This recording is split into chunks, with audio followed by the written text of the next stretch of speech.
Welcome, folks, to another Let's Get Banned. Now, of course, as per usual, this will be on the Patreon for the members many days in advance before it is going public. But I did want to say as well that, again, we are going to be covering a very unique and niche set of topics in this particular episode, if you will. And today's title, and if you'll excuse me, I do actually have some notes here, kind of like how I do the Euclid Affairs. For those on Patreon, you'll know that particular series that we're discussing there, that I'm referencing. But today's Let's Get Banned title is Us Told the Truth. We're surfing synthetic doppelgangers, in brackets frequency riding, vector equilibrium biofields, punches aren't always physical, and everything has already happened, sort of. Now, you'll see that I may be actually referencing some of my notes on my clipboard here in my notepad as we go throughout the episode. But let's break this down. Let me just make sure first and foremost that I am in fact recording. Yes, okay. So you may notice a little bit of a different background, of course, just jumping around a little bit. Nothing that any of you folks have to be concerned of, either on the public or the member side. For those that have reached out saying, Dave, are you safe? Is everything all right? I truly appreciate it. All is well. Cannot thank you all enough. But let's break this down. So for those not familiar, when I say us, I'm literally referring to the film with Lupita Nyong'o, Jordan Peele, Winston Duke, Elizabeth Moss, and Tim Heidecker. Now, what we'll find here is that the film, according to Wikipedia, according to, again, wikipedia.org, follows Adelaide Wilson, Lupita Nyong'o's character, and her family, who are attacked by a group of menacing doppelgangers. Now, here's what's interesting about this, okay? What we'll find is that the plot essentially speaks to the concept of, without spoiling it, essentially, and I quote, in 1986, a young girl named Adelaide, Addie for short, watches a commercial for Hands Across America. At night, at the Santa Cruz Beach boardwalk, she wanders away from her parents and enters a funhouse, where she encounters a doppelganger of herself in the House of Mirrors. What's interesting about this is that, end quote, years later, she then returns to this town with her family when she's an adult to, I believe, go on vacation there. And long story short, let me just say that, again, forgive me if this is slightly a spoiler, if you will, but I want to preface this by giving people 5-10 seconds if you don't know what the film Us is about and you still plan to watch it. I don't mean to spoil it, but essentially, I'll just give it a little more.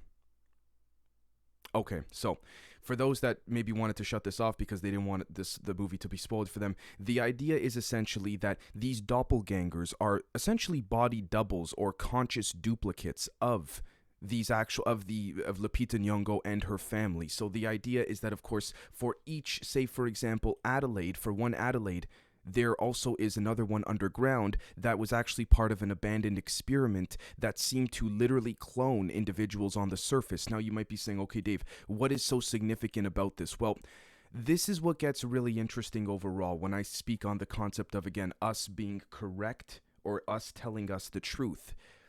No pun intended, or maybe pun intended, us telling us the truth. Again, go figure, that it's literally right in our faces, so to speak. Now, what's interesting as well, too, is that filming took place in California, mostly in LA, Pasadena, and Santa Cruz, from July to October 2018.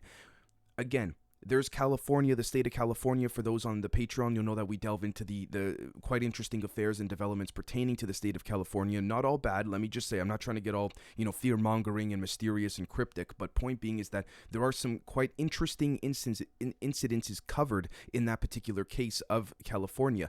Now, I say this because let's hop on over to geogebra.org, and I'm just going to refresh the page here, and I would like to give a very special shout out to someone by the name of Mr. Peter Chema. Peter, thank you so much, brother, for this amazing, I guess you could say, a compilation of geometric shapes and images in which you actually created and allowed me to showcase for our audience here. Now, we're going full screen, as you can see, right? And what I'm going to do is I'm going to click play in the bottom left. It's just a play button. What I am about to describe throughout the rest of this episode, dare I say, in my humble opinion, I'm not saying this is the end-all be-all. This may just be one perspective or slice of that metaphorical pie, or maybe I'm totally wrong. But again, if we don't explore ideas, then who will, right? So I'm going to click play, and what you're going to see here is the representation of what I seem to speculate on as pertaining to the concept of vorticity, spirals, and the toroid field that is literally creating what we call the flower of life, the light spectrum, the Kabbalah, the geometric intricacies pertaining to certain things that are very difficult to produce in a formulaic sense, algebraically, but can be visualized geometrically. So what we see here, by the way, is again an extremely complex set of shapes, right? The triangle, the cube, and all of that, compressing into itself while also compressing outside of itself. This speaks to what's called vector equilibrium and the perfected non-destructive charge collapse that people like, for example, dare I say, people like Mr. Winter and others have postulated and proposed is the answer to understanding what is all around us, the blueprint of life, the archetype, all of it, which speaks to again, the concept of the answer is within, not without. It is within entropy, not neg-entropy, focusing outwards, spiraling outwards where the intent is all random and you name it. Now, you might be saying, Dave, you're rambling on and you got some fancy shapes going, but you're not making any sense. And for those that may think, okay, I'm not making any sense or something like this, I appreciate immensely what you folks are saying. So let me break it down in layman's terms, and I'm actually clicking in real time here some of the adjustments of the way in which these geometric shapes tend to compress and then expand, all the while doing it in such a way, I believe there's a mathematical term for this, but I'm not a mathematician, that essentially confines itself to a set of light waves and bioresonant fields that only we can perceive without questioning, is there anything outside of it? So, you might say, Dave, you just said a bunch of gibberish, what the hell are you talking about? Well, as I'm clicking through and letting some of this play still, because I find it quite interesting, maybe this is a little bit nerdy for some of you, but I find this fantastic. Thank you, Peter. Do you folks remember the film Ready Player One? I think directed, at least produced by, I think, Steven Spielberg, right? About the concept of, the real world is pretty shitty, and everyone goes home after work and they put their VR goggles on and all of this, and their biohaptic feedback suit, and they go into this, whatever you want to call it, metaverse. I forgot the actual the name of the game in the movie, but excuse me. The premise is essentially this. You can create and do whatever you want in that world, right? So you remember the first part of that film when they're all looking for the secret key in the video game, because finding the 3 keys in the video game leads to, I think, a prize of real money, real financial monetary gain. Do you remember in the first scene, and I would play it, but we would get copyrighted, where the main character is about to start a race? He's about to start a beautiful race on a translucent track. And everyone, the second the green light goes off, everyone goes straight forward. However, what he does is he says, wait a minute. He reverses. He literally hits the reverse pedal and he backs up. And so what ends up happening is he backs up and goes behind the finish line, believe it or not. And that finish line then does a sort of geometric animation similar to what we're seeing here that then brings him to the end of the game to get and obtain that first key, all because he understood it was not about looking outwards, it was about looking inwards. It was about focusing in, honing in that compass, if you will, your own internal compass, your own internal sigil, dare I say. Now, again, I'm not trying to get all fancy schmancy with the words and all this kind of stuff, and I think you folks grasp what we're seeing here by now at this point. Again, I'd like to thank Mr. Chema extensively for this depiction. I think this is a fantastic example of see how, again, we now have the circle, which disseminates into the different strings of, green string or a red string here, which we could, describe as this being a node of sorts. I mean, geometrically in a visual sense, I think a lot of you are probably picking things up that even I'm not picking up currently, but I think this is a great thing to explore and literally observe in the sense of being able to gather ideas. And we see here, just even pausing it, you can pause it at any point in time, and what you have is, again, the what one could argue is, the flower of life, the, things that represent the transition nodes of that of the Kabbalah and all of this. Now, with that being said, let's carry on because, again, going back to the film Us and this concept of, us in the film, they have a body double, so to speak, a doppelganger, an identical twin that was created as part of an abandoned experiment many years prior. What's interesting about that is that I find it quite peculiar that, again, it's being put in our faces, but I have a theory. I'm not saying this is true. Because if it's true from a legal sense, this is quite scary pertaining to, the masses not being told, but this is just exploring ideas. What if the film Us is real in a digital sense? A digital twin has been developed for many, many years based on us. Except this digital twin is a better version of us. Now you might be saying, Dave, what do I mean? What do you mean by that? Well, say for example, Dave, I've had a digital twin since say to the year 2010. Why that year? I'm just picking it randomly, right? And say for example, since 2010 up until today, 2022, the real Dave Z is, they're tracking my data, what I search on, and all of this, and my digital twin is altering certain things about me to literally make a better version of Dave Z. But here's the thing, that could be used for extremely, in my opinion, negative purposes, or what has been called, as we discuss on Patreon on the Euclid Affairs series, a dual-use system. Dual use to either ameliorate and bring peace, or to cause, destruction, division, harm, depravity, you name it, right? To create issues. Again, I hate to jump to the negative because I'm generally a glass half full kind of guy, truly, but I think that is I'm hypothesizing. I'm not stating that is what is, but I would dare to hypothesize that may be what's occurring to us with our consciousness. And the reason I bring up this geometric shape here and the way in which it represents many different states is because that is the state in which our consciousness seems to fluctuate in within this sort of mirror reality or universe or dimension or plane. Not saying that's what we're in. I'm just saying, again, speaking to the geometric relations that one could visualize relative to the doppelganger concept from the movie Us. I wouldn't put it past it, right? Now, I wouldn't put it past some type of faction of humans, for better or worse, to try and experiment like this, right? Now, what's interesting as well is that we have, of course, Mr. Lou Elizondo and Sean Cahill not trying to take words out of context, but I believe they encourage the pursuit of exploring the concept of when a hacker penetrates a server, again, what the agency that is being hacked will do is transfer that hacker to a BS server in real time without the hacker knowing, right? Again, I asked them, could this be done with human consciousness potentially? Why could that not be the case with geometry? And again, if geometry is a representation of fractals relative to the macro of scaling up and zooming out, why would that not be a possibility? Not saying it is, but a potential possibility. This is what I speak of in the title when I write here, vector equilibrium biofields. Now, again, there's a lot to touch on here. So let's take a look at this right over here.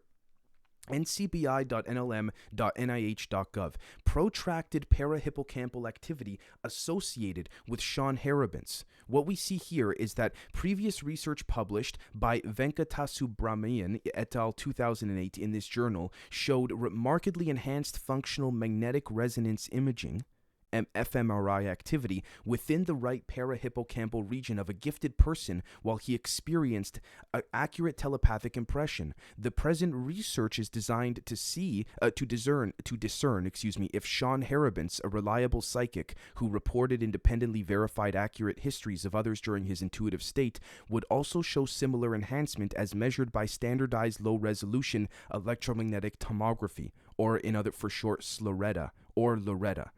Now, what's interesting here, again, is that the raw data from the unique electroencephalographic pattern displayed by Sean Haribin, the Haribin's configuration, during his intuitive state, revealed a peak increase of power within the upper beta range of 20 to 30 hertz within the right parahippocampal region only. Again, let's hop over here, prnewswire.com. This was February 9th, 2021, about a year back as of the time I'm recording this, just over a year. Study finds energy emitted from Sean Haribin affects cancer cells. Researchers believe the positive effects energy from Sean Haribin has on lung cancer cells and tumor growth may be applied to many other cancers. And yes, Mr. Haribin, this is him right over here. He's a parapsychologist for the Sean Haribin Institute for Parapsychology Research Incorporated, or SHIPR, SHIPR for short.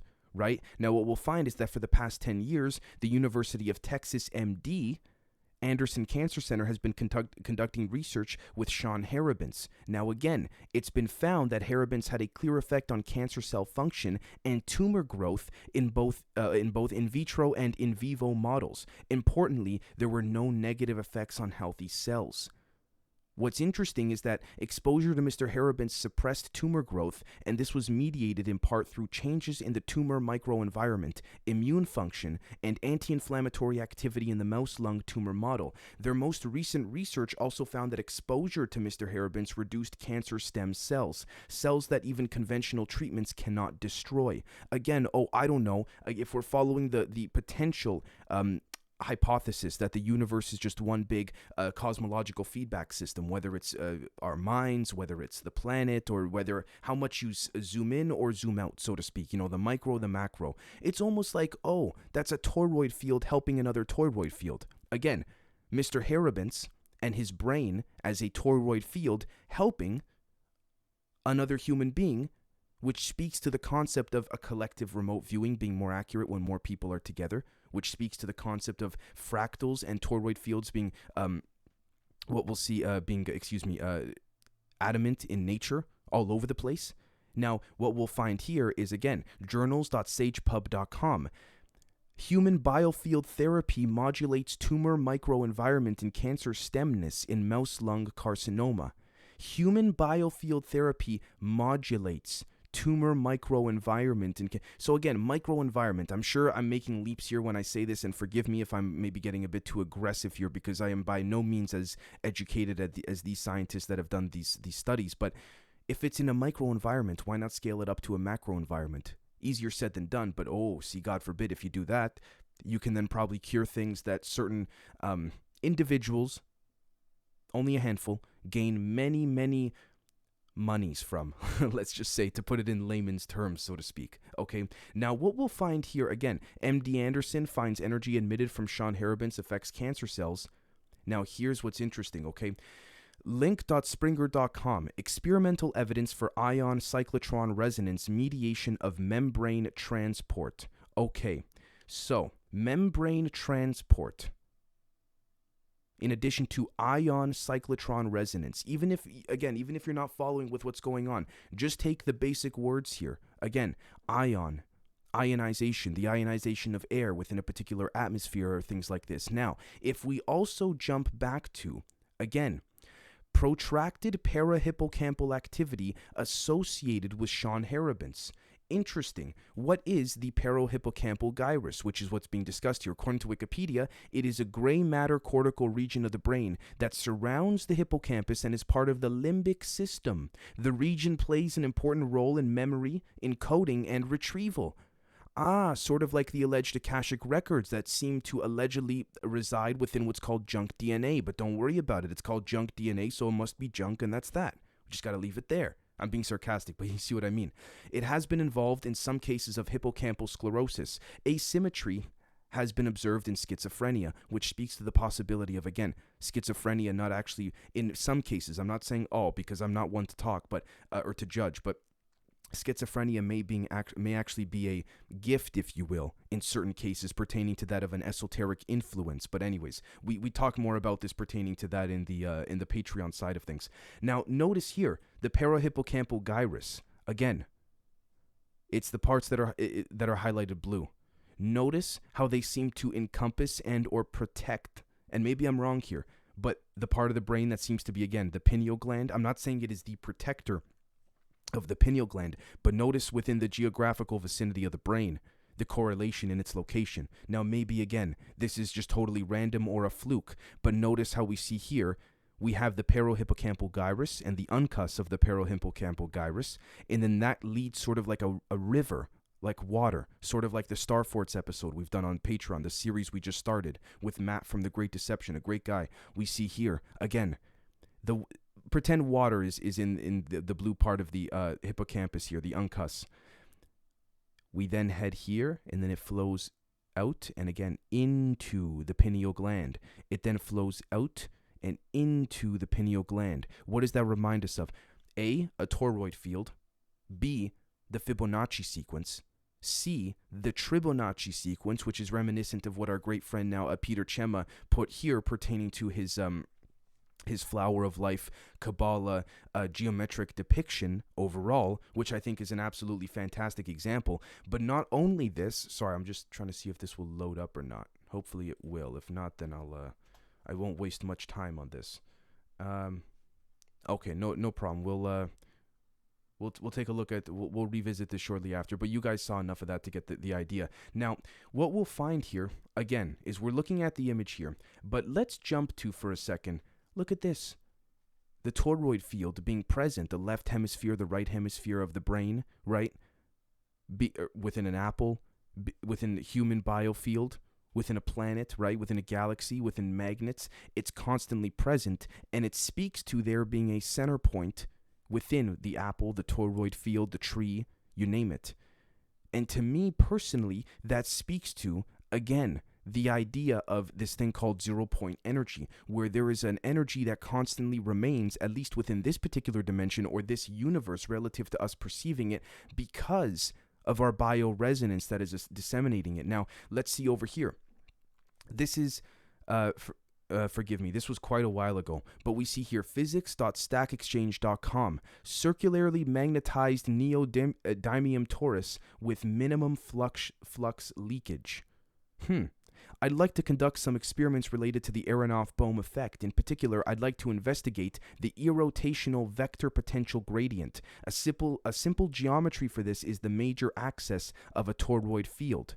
Okay, now again, for those that may not understand this entirely, I say do not worry whatsoever, because I promise you I'm about to actually bring up the whiteboard to explain and elaborate on what's being shown here. However, again, I want to point out for the sake of visualization, notice if we take the mouse and we just outline what's occurring here, we can find again the infinity symbol as seen in ancient Egypt, right? Forgive me, I think it's called the Et. I'm not sure. You guys in the comments will correct me, but it's the same thing as the cross, but it's got that thick tie on the top that's been seen in ancient Egypt. Forgive me, I should know this off the top of my head, but anyways, I just sift through so much data every day, folks. But we'll see here, rather than a current sheet, I'd prefer a very strong permanent magnetic torus with minimum flux leakage. What we'll find is that if very low flux leakage were attainable with the minor cross-section rectangular rather than circular, would it be reasonable to buy a ring magnet off the shelf, colloidally wrap it with conductive wire, heat it to well above the Curie temperature, and then zap it with a powerful current discharge from a supercapacitor to realign the domains in the circular direction? Now, you might be saying, Dave, what the heck are you discussing, or what are you talking about here? Again, what's being discussed is this right over here, which also speaks to what we just covered pertaining to Mr. Anderson, MD Anderson, excuse me, pertaining to, one second here, Mr. Haribins, excuse me. I just want to make sure that I got my facts correct in this case. Now, again, this speaks to a circle overlapping another circle, which speaks to, again, the geometry that we see here. Here we go. The geometry that we see here, circles overlapping other circles. Now, let's head back to this. And what we'll also find, too, is it speaks to, again, Mr. Haribins getting close to someone and being able to cure their or help heal cancer cells, rather. Now, let's take it one step further. We see here information flux on the topology of the torus, integration, coupling, enfolding, superposition, entanglement, and reflection.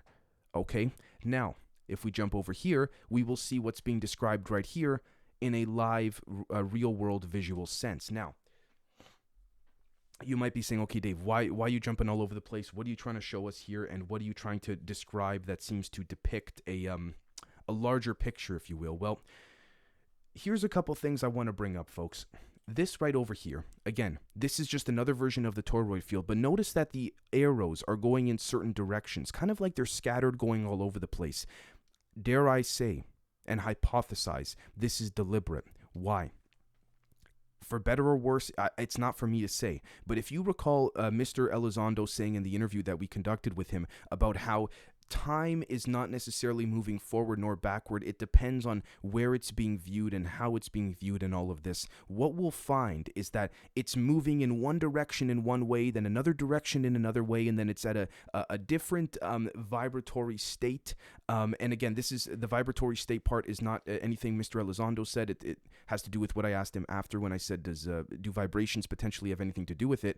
And if I'm not mistaken, both him and Mr. Cahill said, oh yeah, absolutely, right? So again, it's sort of like what we've discussed previously pertaining to when we see beings or craft become transmedium, meaning they can go through solid surfaces. They're not going through, the craft is not actually going through the wall, or through a rock or anything like this. It appears to be that way. It is simply voiding a denser or more densified space-time metric, which speaks to the space between space. So you might be saying, okay, Dave, what does this have to do with anything? Well, going back to, again, notice you will always find the toroid field, regardless of how you splice these images, so to speak. Let's head back to the sketch pad right over here. What we'll find, okay, and you might be saying, whoa, Dave, what am I looking at here, okay? And I promise you, this is, you'll see in a second what I mean by this. So what I've drawn here are, again, the concentric circles, right, which speak to the concept of the different realms, dimensions, planes, you name it. So you remember how we've spoken about, again, this black dot in the middle, not saying that we are at the center, but let's just say for the sake of this example, Earth is at the center within the physical. The black circle represents the physical, right? And then when these other rings represent different vibratory states, okay? Now, this is where I'm trying to make sure it does not get overly complicated. This is the part of the title that I was referring to, saying we're surfing synthetic doppelgangers, vector equilibrium biofields. Punches aren't always physical, and everything has already happened. I'm literally trying to take the entire title and condense it into the build-up in which I'm trying to display here. So, let's say, again, we've explored the idea already in the past, not saying that this is the way things work, but just following a train of thought of chronological, ideological pursuits. Say, for example, this black dot in the center is Earth. Say an idea starts in the outer realms, planes, dimensions, whatever you'd like to refer to it as. An idea starts to manifest, and this speaks to, again, in philosophy with the Platonic method of things and Plato and all of this, and I'd like to give a shout out to our great friend Scott. We started a new, for those not on the Patreon, Curiosus Animus series, delving into philosophy, trauma, you name it. What we'll find here, again, and that's, trauma speaks to, self-implosive negentropic charge of, using a wave interferometry and phase conjugation, all of this, but again, an idea starts from out here, right? We'll call I for idea. And as you in the center work towards that in the physical, the idea becomes more and more manifested in the physical to come to fruition. Now, here's what's interesting. I'm just exploring ideas. I'm not saying this is what is, folks.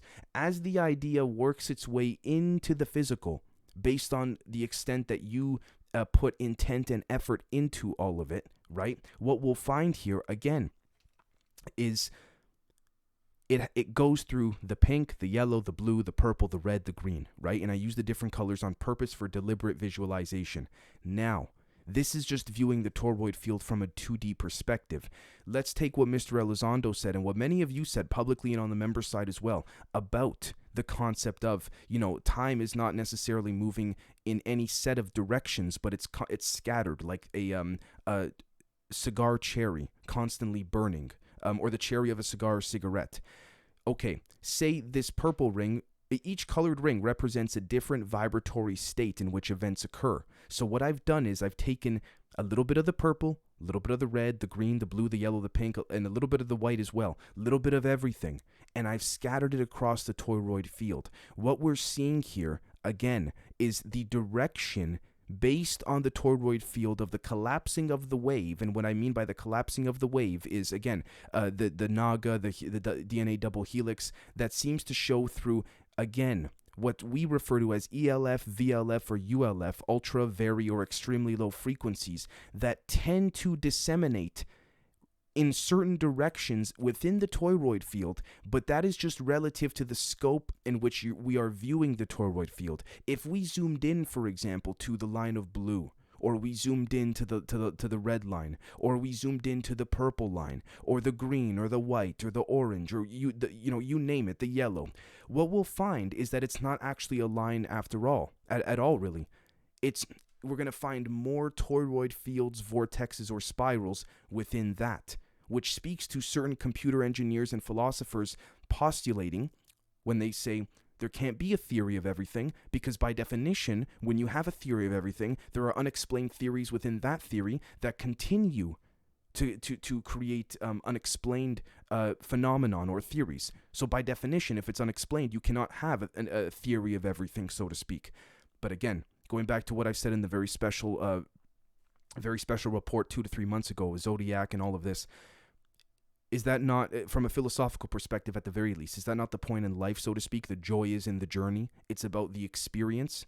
Again, we are all on having a different experience getting to the same part. But again, I may, for example, see the toroid field with a red line here and a purple line there.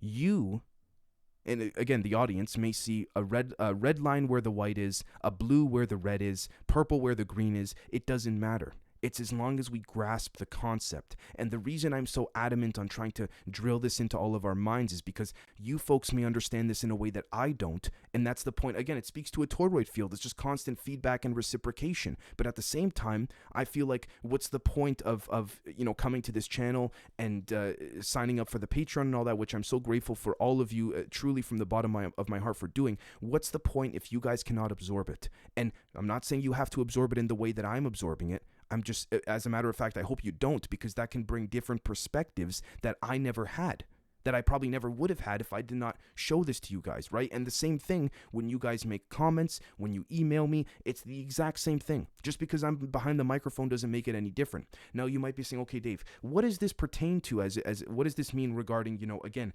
punches are not always physical? Well, what we'll find is that this concept or idea of manifesting an idea into the physical seems to also show that when one has a plan of intent to alter something for better or worse, is not for me to say, it does not start in the physical. Okay? And you might be saying, all right, Dave, so how can you prove that? How can you substantiate that? What are you doing here to show that, again, this may be possible? Well, let's pull this up. We covered this also in our recent, dark web findings episode on patreon.com/Generation Z, but you'll see here. Take a look at this. These are academic papers, folks. 12-strand DNA morphogenetic engineering via holofractal morphogenetic reprogramming of genetic information.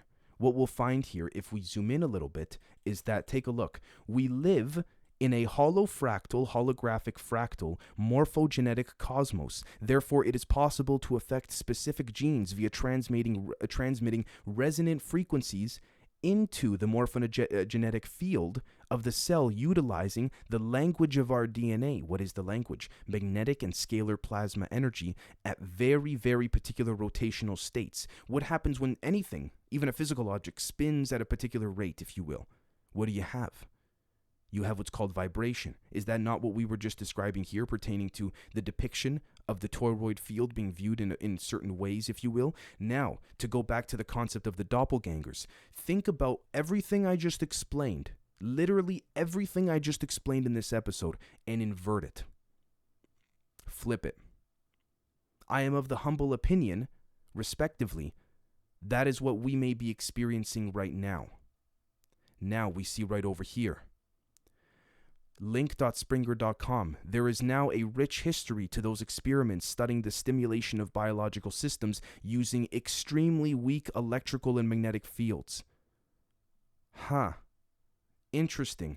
Thus, we restrict ourselves solely to those observations involving time-varying fields, primarily in the ELF, extremely low frequency range. What did I just bring up? ELF, VLF, ULF. Okay. Could it be that, again, when we take a look at this right over here, the brainwave spectrum, we'll search this up in real time together. Could it be that, oh no, we don't know, at least publicly, what's below delta? Because you see, when you get below delta, what you have is a very elongated wave, sort of like an extremely low frequency one. Sort of like, again, the live stream we did on the Gwen Towers, the ground wave emergency network system. Sort of like, actually, I can't say that because this is going public. But anyways, many of you know what I'm getting at here. But again, take, for example, the delta wave and expand it to a little bit more of a straighter wave. Collapse this part of the wave a little bit more. Take the beta or alpha waves, the jagged frequencies, and take the beta, let's say, and place it over top the delta. What do you have in a visual sense? Again, say this is an extremely low frequency and it's not perfectly straight, but then this is the delta wave, let's say, okay? And the blue color here represents the, let's see here, the beta wave, right? So I just drew a delta wave, And then we're going to draw a beta wave right now. You see that right there, folks? That's horizontal, but flip that vertically. That's the DNA double helix, the naga, all of it, whatever you want to call it. Not only this, but it speaks to the concept of non-locality, or spooky action at a distance, where everything is happening both simultaneously and neither, because it's all happening at once, but it's also not happening either. So both are occurring, if that makes sense, which speaks to, again, the different colors overlapping the different formations of time on this toroid field. Now, take these colors as I've laid them out, or you can rearrange them in your head if you like, from the toroid field where my mouse is, and let's try and apply that to this. Do you see what I'm saying, folks? You can muddy for better or worse, one could muddy the waters in a geometrical sense, particularly within a certain vicinity, which would make the people in that vicinity think that, oh, it's randomness and chaotic. Oh, you mean like the thing that we were being taught in school is defined as entropy? Randomness within a particular vicinity, or chaos? Again, just take this, what's happening here. You see these rings that are red? Replace these rings with different colored ones, and the colors represent different vibrational states. And what you then have are the people within that toroid field going, oh my God, what's going on? This, and that. It's so confusing and all that. Well, you have what's then described as, again, our great friend Peter Chema described visually here, with the different shapes expanding, contracting, compressing, respectively. Not in a bad way, but the geometry could have potentially been utilized in a way to neurotically create distractions so we cannot maybe potentially break out of this. I'm not saying we're in a trap, and I hate to lean towards that. That is not my intent overall. But again, I cannot help but think that this is the way in which things are led to in that regard, which is why when people remote view together or meditate together more closely, there's more power. Speaks to the concept of non-locality and collective consciousness. So again, speaking, I know I jumped all over the place. I really wanted to delve into more concepts of the digital twin and all of this, but I have to be very careful with the public episodes at this point in time. Yeah, and I say that respectfully to all of you. Again, not trying to be a grifter or salesman or anything like this, but we do on the Patreon the Dropbox shareable links, which allow for a little bit more freedom in all of that, and that's how we sort of have a bit of a loophole. But with that being said, folks, I'd like to thank you all so very much for watching and or listening, and I hope you folks can, again, grasp this in a way that I hope comes across to you as something that helps you in your own personal research or your own personal thoughts or meditations, reflections, you name it. So again, this is for either esoteric, nuts and bolts people, you name it. I encourage all to give this a watch because again, we're implementing mathematics, esotericism, you name it. So again, folks, thank you so very much, and we'll catch you all very, very soon. Cheers.